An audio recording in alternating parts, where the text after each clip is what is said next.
Urea కోసం లైన్లో నిలబడితే తొక్కిసలాటలో కాలుకు దెబ్బ తగిలింది. మార్పు మార్పు అన్నాడు, వాని బొంద మార్పు అయింది. 10 ఏళ్లు ఉండటం పక్కన పెడితే ఆయన 3 ఏళ్లు ఉండటం ఎక్కువ.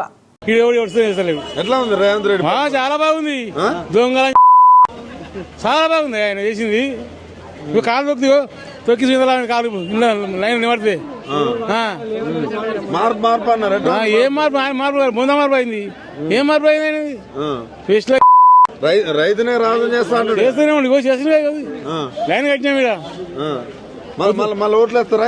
మళ్ళీ అయిపోయినా డబల్ వేస్తాం. మళ్ళా 10 ఏళ్ళు మళ్ళీ 10 ఏళ్ళు ఉంటా అంటాడు ఆయన. ముఖం ఉంటాడు. ఈ 3 ఏళ్ళు ఉంటే మా ఎక్కువ.